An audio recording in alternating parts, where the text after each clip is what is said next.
बिस्मिल्लाहिर्रहमानिर्रहीम। अस्सलाम वालेकुम। मेरा नाम है ज़ीशान उस्मानी। बहुत से लोग सवाल पूछते हैं कि जी आप बाहर जाने के तरीके बताते हैं, लेकिन वो सारे के सारे पढ़ाई के लिए हैं। तालीम हासिल करो, मास्टर्स कर लो, पीएचडी कर लो, बैचलर्स कर लो। इतने पैसे ही हमारे पास नहीं है। अगर मास्टर्स पीएचडी के इतने पैसे हमारे पास होते देने के लिए तो मुल्क से बाहर जाते ही क्यों। हम पढ़े लिखे नहीं हैं, हम क्या करें। हम मेहनत कर सकते हैं लेकिन पढ़ाई शढ़ाई कोई नहीं है, पैसा वैसा कोई नहीं, हम क्या करें। तो मैं सोचा कि एक छोटी सी वीडियो बना दी जाए जो आपको ये बताए कि दुनिया में आपने कहीं भी जाना हो तो ये 6 तरीके हैं। इन 6 तरीक़ों से दुनिया में आप कहीं पर भी शिफ्ट हो सकते हैं। अब आप देखें आप किस कैटेगरी में फॉल हो रहे हैं और उसके हिसाब से आप काम कर सकते हैं। सबसे पहला तरीका तो आसान तरीन जो तरीका है वो है पैसा। अगर आपके पास पैसा है तो आप दुनिया में किसी भी मुल्क की नेशनलिटी, रेजिडेंसी, पासपोर्ट ख़रीद सकते हैं। इस प्रोग्राम को हम कहते हैं CIP program, citizenship by investment program. CIP आप सर्च करेंगे तो आपको 22-23 मुल्क दुनिया के मिल जाएंगे जो अपना पासपोर्ट बेच रहे हैं। अमेरिका बेचता है $8 लाख का। आपके पास $8 लाख है, आप लगा सकते हैं। आप EB-5 के ऊपर अमेरिका आ सकते हैं। आपकी फैमिली, आपको, आपकी बीवी को, आपके 2 बच्चे हों या 50 बच्चे हों, सारे बच्चों को आपके ग्रीन कार्ड सीधा आपको मिल जाता है। और पूरा प्रोसेस भी कुछ नहीं है, 3 से 4 महीने के अंदर अंदर आप अमेरिका में होते हैं। अब $8 लाख बहुत से लोगों के लिए बहुत ज़्यादा रकम है और बहुत से लोगों की रकम कुछ भी नहीं है। इससे महंगे तो उन्होंने पाकिस्तान में घर लिए हुए होते हैं, फैक्ट्रियाँ लगाई हुई होती हैं, बहुत सारे काम किए हुए होते हैं। तो इस मुल्क के अंदर उन्होंने छोटा सा अपना एक स्वीडन, अपना फ्रांस, अपना बेल्जियम टाइप का घर बनाया हुआ होता है। वो उसमें खुशी से रहते हैं। उसमें सोलर पैनल लगे हुए हैं, उसमें स्टैंड बाई जनरेटर लगे हुए हैं, उसके अंदर नौकर हैं, खानसामा है, खादिम है बहुत सारे। लेकिन जब वो अपने छोटे से मुल्क से बाहर निकलते हैं, अपने घर से बाहर निकलते हैं, तो उसी पाकिस्तान का सामना होता है जिसका मुझे और आपको सामना करना पड़ता है। और पाकिस्तान ही क्या, अफगानिस्तान में, बांग्लादेश में, इंडिया के अंदर है।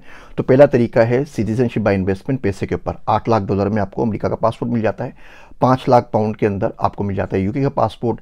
1.5 लाख में आपको ग्रीस या माल्टा कोई दे देगा। 3 लाख के अंदर आपको सेंट किट्स एंड नेविस का मिल जाएगा, तुर्की का मिल जाएगा। आप सर्च कर लें, 24-25 मुल्क हैं, उसका पासपोर्ट ले सकते हैं अगर आपके पास पैसा है तो। लॉन्ग टर्म के अंदर ये पैसा कुछ भी नहीं है। आपकी फैमिली में 6-7 बंदे हैं, अगली आप 7 नस्लें देख रहे हैं, इतने महंगे महंगे आप बहरिया में, DHA में प्लॉट ले लेते हैं, तो उससे बहुत अच्छा है कि आप पासपोर्ट खरीद के मुझसे बाहर निकल जाए। और 1.5-2 लाख तो बंदा आराम से मैनेज कर सकता है। 3 करोड़ 4 करोड़ की रकम होती है जो एक बिजनेसमैन आदमी है, मैं स्टूडेंट्स की बात नहीं कर रहा। ये पहला तरीका है। दूसरा तरीका है भैया तालीम का, क्या पढ़ने के लिए चले जाएँ। आप अफोर्ड कर सकते हैं तो आप बैचलर्स करने चले जाएँ, मास्टर्स करने चाहें, PhD करने के लिए चले जाएँ। यहाँ पे मैं आपको कुछ ट्रिक्स बता देता हूँ। जब आप किसी स्टेट यूनिवर्सिटी में जाते हैं, जो सरकारी यूनिवर्सिटी होती है उसमें स्टेट का नाम आता है। State university of New York, buffalo state university, Florida state university, जो कि गवर्नमेंट की सरकारी यूनिवर्सिटी होगी, उसमें फ़ीसें सस्ती होती हैं। एक मास्टर्स प्रोग्राम की फ़ीस 10 से $15,000 होती है साल की, और साल 1.5 साल में आप समर के अंदर क्लासेस लें तो मास्टर्स बड़े आराम से 30 क्रेडिट आवर का होता है, आपका निकल जाता है।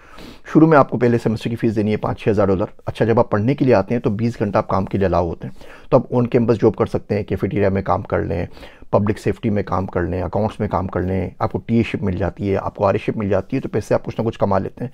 इवनिंग के अंदर अगर आपके साथ F2 के ऊपर आपका डिपेंडेंट है तो आप F1 के ऊपर आए, बेगम आपकी F2 के ऊपर आई है, बेगम F1 के ऊपर आई है, आप F2 पे एज अ डिपेंडेंट आते हैं, तो डिपेंडेंट को कुछ कंडीशंस के अंदर वो एप्लीकेशन अगर जमा करवाए इकोनॉमिक हार्डशिप की, तो उसको परमिशन मिल जाती है फुल टाइम काम करने की। तो फुल टाइम काम करते हैं $15-20 के अंदर, तो इतने पैसे बहुत आराम से आप कमा लेते हैं।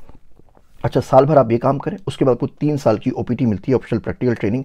अगर आप साइंस एंड टेक्नोलॉजी फील्ड के अंदर हैं, आप आर्ट्स के अंदर, लिबरल आर्ट्स में कहीं पर हैं, तो आपको 1 साल की मिलेगी। आप काम करते हैं, इन 3 सालों में आपने इतना पैसा कमाना है शायद जितना पैसा पाकिस्तान, इंडिया में पूरी ज़िंदगी में ना कमा सकें। तो मास्टर्स के लिए आ जाएँ और आप आ जाएँ स्टेट यूनिवर्सिटी के अंदर।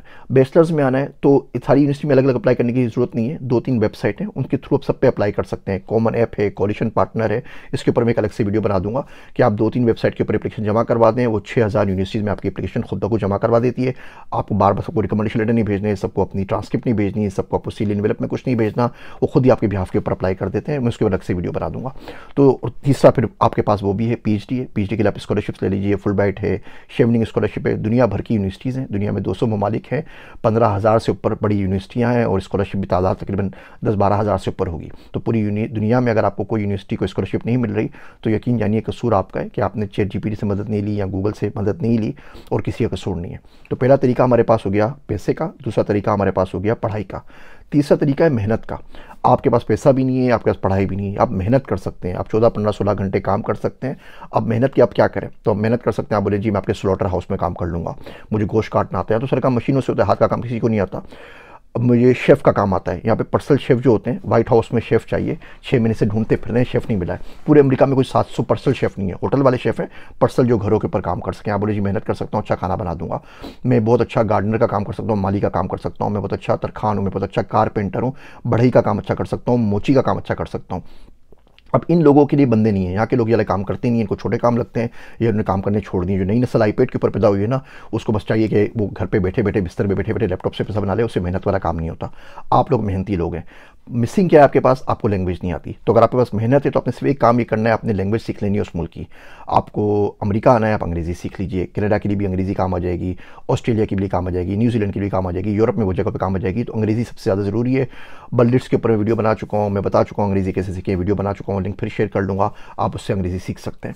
आपको जर्मनी जाना है तो जर्मन सीख लीजिए, डच सीख लीजिए। आपको डेनमार्क जाना है तो आप डेनिश सीख लीजिए, स्वीडन जाना है तो स्वीडिश सीख लीजिए। ये तमाम कोई लैंग्वेज उस मुल्क की अगर आप सीख लें, फिर उस मुल्क के आप जो कॉन्फ्रेंसेज वो अटेंड करना शुरू कर दें, उस मुल्क के आप रेडियो टीवी देखना शुरू कर दीजिए, उस मुल्क के आप सफारत खाने के जो इवेंट्स हैं उसमें करने दीजिए, कोई ना कोई आपको हाथ पकड़ के खुद ब खुद ले जाएगा। तो मेहनत अगर आपके पास कर सकते हैं, अब आपने सिर्फ लैंग्वेज सीखनी और कुछ नहीं करना, छोड़ दीजिए बैचलर्स मास्टर्स पीएचडी इंटरमीडिएट सब भाड़ में गए, आपने लैंग्वेज सीख ली, जीईडी कर लें, इंटरमीडिएट के बराबर हो जाए तो चांसेस आपके बहुत ज़्यादा बढ़ जाते हैं। जीईडी के ऊपर मैं अलग से वीडियो बना चुका हूँ, घर बैठे बैचलर्स कैसे करें बना चुका हूँ वीडियो, घर बैठे इंटरमीडिएट करें उसकी वीडियो बना चुका हूँ, वो देख लीजिएगा। तो पहली चीज़ आपके पास पैसा हो गई, दूसरी चीज़ आपके पास तालीम हो गई, तीसरी चीज़ मेहनत हो गई, मेहनत में आपको लैंग्वेज पढ़नी पड़ेगी, चौथी चीज़ है हुनर। आपके पास कोई ऐसा आर्ट है, कोई ऐसा हुनर है जो बहुत यूनिक है। आप गाड़ियों की मरम्मत कर सकते हैं, आप बहुत अच्छी पेंटिंग बना सकते हैं, आप बहुत अच्छा कंप्यूटर ठीक कर सकते हैं, मोबाइल रिपेयर कर सकते हैं। ये स्पेशली हॉस्पिटल्स की मशीनें जो होती हैं ना, अल्ट्रासाउंड की होती है, सीटी स्कैन होती हैं, इसके बंदे नहीं मिलते, जापानीज़ गाड़ी के बंदे यहाँ पे अमेरिका में नहीं मिलते सही करने वाले। तो हुनर आपके पास है, हुनर के बाद भी आपने क्या करना है, हुनर, और हुनर के साथ में लैंग्वेज सीखनी है। मेहनत के साथ भी लैंग्वेज, हुनर के साथ भी लैंग्वेज। मेहनत तो वो करा जो बंदे को ज़्यादा कुछ हुनर आता भी नहीं, बस मेहनत कर सकता है, खड़ा रह सकता है, तो भी वो अंग्रेज़ी सीख ले, और हुनर के साथ भी सीख ले। चौथा तरीका हुनर। ट्रक ड्राइवरों के लिए आप E7 वीज़ा है, पूरा अमेरिका रुलता फिर रहा है, ट्रक ड्राइवर्स नहीं मिल रहे जो 18 घंटे कर सकें। तो अगर आपको ड्राइविंग आपको अच्छी आती है, आपको कोई भी हुनर आता है तो आप आ सकते हैं। ये चौथा तरीका हो गया। पांचवा तरीका आपके पास है असाइलम। आप पे कोई जुल्म हो रहा है, आप पे डोमेस्टिक वायलेंस हो रही है, आपका शोहर आपको मारता है, आपकी बीवी आपको मारती है, कोई और आपको मारता है, आप यू वीज़ा अप्लाई कर सकते हैं। 35 से ऊपर वीज़ा कैटेगरीज है, खाली अमेरिका की, लोग पढ़ते नहीं है, मैंने इस पर बड़ी डिटेल्स वीडियो बनाई है, वो चलो सीरीज़ के अंदर वो देख लीजिएगा। आपको रिलीजियस के तौर के ऊपर कोई मसला है, आपको माइनॉरिटी की वजह से कोई मसला है, आपको किसी और जेंडर बेस पे कोई मसला है, असाइलम के लिए कर सकते हैं। बहुत लंबा प्रोसीजर है, मैं इसको सजेस्ट नहीं करता, ये काम नहीं करना चाहिए अनटिल अनलेस आपको बहुत ज़्यादा मजबूरी हो गई है। तो आखिरी तरीका है रिश्तेदार। आपका कोई भाई बहन अगर वहाँ पर है जो यूएस सिटीज़न है, जो उस मुल्क का सिटीज़न है, वो आपको पूरी फैमिली को कर सकता है। यानी कि अगर मैं मिसाल के तौर पर मेरे यूएस सिटीज़न हो जाऊँ तो मेरे जितने बहन भाई हैं मैं सबको यहाँ पे बुला सकता हूँ ग्रीन कार्ड के ऊपर। बहन भाइयों को बुला सकता हूँ, उनके शोहरों को, बीवियों को बुला सकता हूँ, उनके तमाम बच्चों को बुला सकता हूँ जिनकी उम्र 21 साल से कम है। तो कोई शख्स है जिसके 5 भाई हैं, अगर वो अप्लाई करे तो 5 भाइयों को बुला सकता है, उनकी बीवियों को, उनके तमाम बच्चों को जिनकी उम्र 21 साल से कम है, और जो शादीशुदा नहीं है तमाम लोगों को बुला सकता है। तो कोई आपको स्वीडन में होगा, कोई डेनमार्क होगा। चाचा ताया मामा अगर कोई है तो कंपनी बना के आपको H1B पे बुला सकता है, O1 पे बुला सकता है, L1 के ऊपर बुला सकता है। रिश्तेदार कहीं ना कहीं काम आते हैं, अपने बेटे बेटी की कोई रिश्ता देके आपको शादी के तौर पे वहाँ बुला सकता है। तो ये 6 तरीके हैं जिसके ज़रिए आप उनसे बाहर जा सकते हैं। आप पैसा देके जा सकते हैं, आप मेहनत करके जा सकते हैं, आपको हुनर आता है तो आप जा सकते हैं, लैंग्वेज अगर सीख लें तो आप रिश्तेदारों पे जा सकते हैं, के ज़रिए जा सकते हैं, आप असाइलम के ऊपर जा सकते हैं, और आप पढ़ाई के लिए जा सकते हैं।